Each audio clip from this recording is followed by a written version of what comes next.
What's going on, guys? We are back at it again with another episode, and today we're going to talk about everyone's favorite thing in every commercial gym and CrossFit gym, the weightlifting belt. We're going to dive into why it could be important, why you're overusing it, and what it's actually intended to do. Andy, you want to go ahead and kick us off? Yeah, man. What's up? So yeah, we're gonna be talking about pretty hot topic, I guess, with this. I know you got some things to say, James, but yeah, weightlifting belts, powerlifting belts. I see a lot of people using it inappropriately. I would say I'll start there.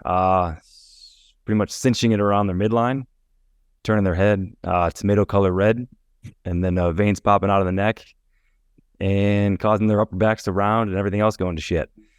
So,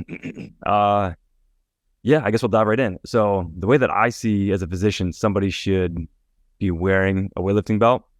It should fit them. This is going to sound very strange for a lot of people, but it should fit them almost like a moderate to tight shirt versus trying to literally wrap that thing around your spine as deep as you can, cinching yourself together with Velcro or buckles.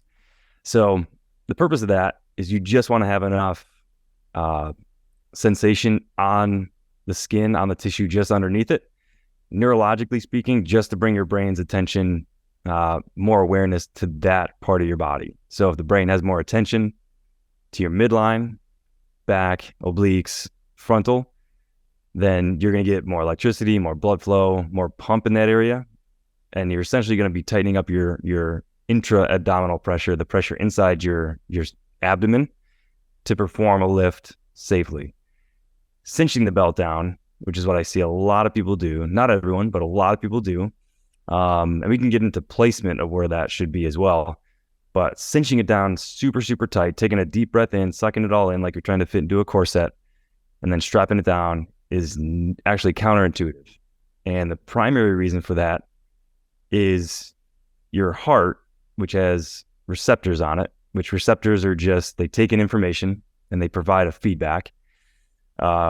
If your heart feels like it's not getting enough blood flow return to it from your abdomen, from your lower extremities, especially from the giant vein or veins in your abdomen, then it's actually going to work against you and reduce the amount of intra-abdominal pressure. So it's going to relax your skeletal muscles, which you're trying to use to lift the weight in the first place. So if you cinch it down too tight, you actually are going to cause your body to go into a reflex state of relax. And that's where I primarily see a lot of people when they're trying to do a heavy deadlift, a heavy overhead press, a heavy clean, squat, you name it, where I see their upper back start to actually round. And I know a lot of people see this as well, but rounds, and that's just a caving of their abdominal cavity, which can lead to a whole plethora of stuff. But essentially, so just wrapping up with two things with that is just, you want to wear like a tight t-shirt. You should be able to get 2 finger widths within the belt, between the belt and your skin, and you should not be cinching it down because you're actually going to be counterintuitive, reducing the amount of ability to hold yourself stable essentially with your skeletal muscle because of blood flow return. So James, I know you have a lot to add on that. Any questions with that, or you just want to dive into what you see? And No, I would say that I would love your thoughts on usage, appropriate usage, not just placement, not tightness, but usage, like scenario based usage that you would recommend, being, a coach in CrossFit for a long time, also being a DR, right? And seeing on the clinical side what can happen if you do put yourself under heavy load without the intra-abdominal pressure. Like, where would you use it if you were recommending somebody on the floor to be using it, and where would you not use it? yeah, well, so simply put, I mean, you can honestly, if you wear it, like I mentioned earlier, like that tight to moderately tight t-shirt, you could wear that whenever you wanted. You could wear it running, walking, whether you're just lifting light weights in the gym, riding the Concept 2 bike, because it's going to act as a benefactor as opposed to a crutch. So, I mean, as long as if you wear it that way, there's no contraindications, or it's not like you're oh, I can't wear my belt with 40% of my max back squat because it's going to give me a false interpretation of what I can actually lift. So if you wear it Got appropriately it. like that, no issues. Now, as far as I don't think you should ever cinch it. Like that's, people talk about, a percentage ratio as far as lifting. Oh, I only use it when I go above X amount of, weight or my percentage off my max. You can wear a belt, James, before we hopped on here, you had mentioned wearing it underneath, your shirt or wearing it, athletes wearing it under their shirt. I think is a good way to kind of gauge, um, how they wear it or like how appropriately they wear it. So to answer that question, I don't believe you should ever cinch it. We just kind of talked about the contraindication of of causing yourself to lose contraction of your skeletal muscle in your abs. So, yeah, I'm not really a huge proponent of wearing it unless you're going to wear it just like a tight t-shirt. I'm not a huge proponent of cinching it down. Now, as far as wear, so two realms of thought here. If somebody has SI joint issues, when I say SI joint, think tailbone. Think tailbone. So like butt crack area. If somebody's got an issue down in there, I know athletes that have worn a weightlifting belt around their bony pelvis. So not their squishy abdomen and obliques, below that, around the bony pelvis. Now, I'm kind of remiss about telling people to wear that, because if they have an SI joint problem, they really shouldn't be lifting in the first place, and using that weightlifting belt as kind of a way to stabilize it. There are sacroiliac joint compression belts that are better suited for that versus the weightlifting belt, but that's on me. That's what I used to prescribe. But they should be wearing it just above. If you put your hand on your side and you kind of poke into your abdomen, it's kind of squishy, and then you go down, you feel like a harder bone, okay, on your sides, right above there. So kind of like right a little fold, that flap of the obliques go right over onto the side there. And again, just wear it like a moderately tight t-shirt. That's where you should Got place it. Okay. So we've established that a lot of people use this incorrectly. They tighten it down like their life is going to end if they don't make it as tight as possible. it. You have to get to the Then left they wrong.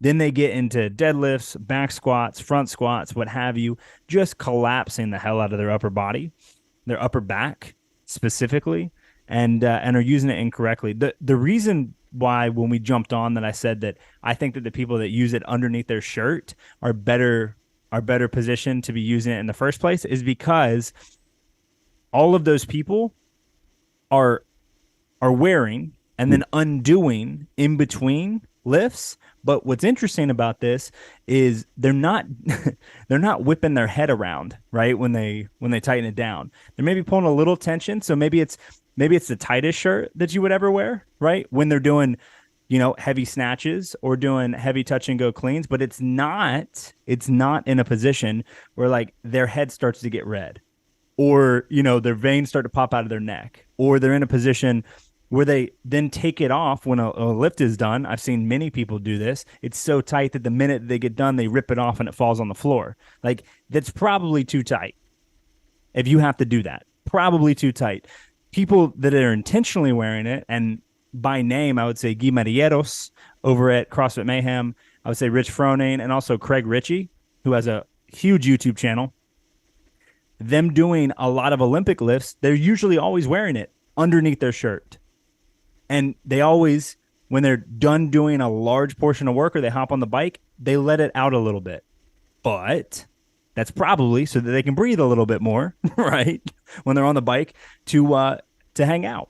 The thing that I think is a problem is when someone that has no business trying to pull 500 off the ground uses a belt as someone would use straps to get over the grip issue, because they don't have any ability to contract their midsection. They have no ability to create pressure and are just holding their breath and like, I hope this works.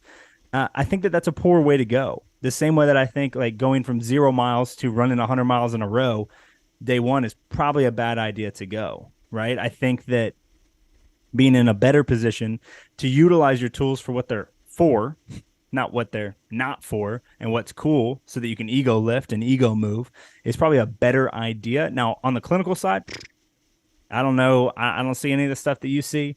I will say that they're overused. They're wildly cheap for people to get, the Velcro ones at least, and they're pushed and they're put forth at the forefront of something that you need when you start doing CrossFit or you start doing powerlifting, you start doing Olympic lifting. And I have a problem, not even with the Velcro so far as I have a problem with the clips, because a lot of people use those that are predominantly in powerlifting in CrossFit for the same type of thing. And for me, I don't know about you, Andy, but for me, that's stupid. Yeah, as you were just talking about that, a few things kind of just came to my mind, but I do think it's overused. I think it's one of those.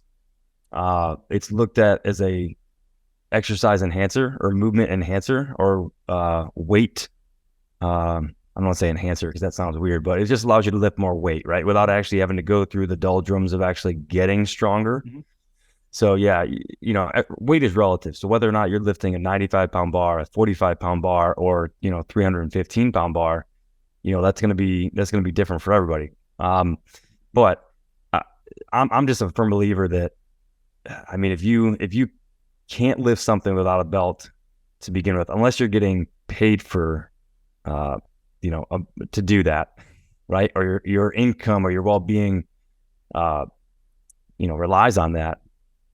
I think what you can lift raw is what you should lift raw, and you shouldn't be using a belt to help you with that. So I think about a lot of people that are that come off the couch that start exercising, and good for them. Like, we want them to move. This isn't a slight at them for picking on them, but I think that they see athletes that are maybe younger, have been doing this longer, and they see them with all these, like the pull-up grips and the weightlifting belts and all these other, the rope climbing socks or shoes, et cetera. And they want to buy in, and you do have to put your money where your mouth is. If you invest in gym equipment, you're probably going to use it, But at the same time, I think when you're inappropriately educated on, like, oh yeah, well, every time we get a bar, let me go grab my weightlifting belt. It's like, bro, what are you doing? We're doing bent over rows. It's just, it becomes conditioned that, like, every time that we're going to be, hitting a back squat or overhead press, bench, a curtsy step back lunge with the bar on the back, it's grab your weightlifting belt. So I think, yeah, people need to first develop their own strength, which is why I said earlier, I love the fact if people just use it in that, when I say proprioceptive sense, I just mean it wearing, like James, you said it perfectly. Grab the tightest shirt that you have, right? And that's where your belt should be. That I'm fine with. But if you're going to be using it for that, and you're just going to be not getting paid to work out, then you're better off just maybe saving a few extra bucks and not using it. Just grab a tight t-shirt. Yeah, or use it, because I like to use it, but know when to use it and when not to. Andy is more of a minimalist, if y'all haven't been able to figure that out yet. I'm not even wearing a shirt on right now. on supplements, on gear, and I mean gear like fitness gear. I'm not talking about steroids, but he's very minimalist on a lot of things, right? So, like, take that for what it is. I would agree, though, wholeheartedly, that it shouldn't be used inappropriately, because the risk to reward there is just not worth it. If you're not getting paid, it's not your livelihood. You're not going to the games, right? You're not going to the Olympics. Like, Dad, I don't think it's worth it. Like, do it if you want, but I wouldn't recommend it. And if you wear it in a session with me, I'm probably going to have you drop the weight and take it off.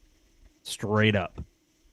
Don't care how big you are, what you're doing, how much weight it is. Like, if you think you need to use it with me, we're probably going to take it off, because you're not going to be wearing it like a tight t-shirt. But that's all I got, man. Do you have anything else? Yeah, just next time that we work out together, I'm going to throw in toes to bars, and I'm going to wear my belt just for you. That just seems so weird. So weird. But cool, man. Well, I would say that we will go ahead and we'll end it there. For everyone that has listened to this fully, we appreciate your attention.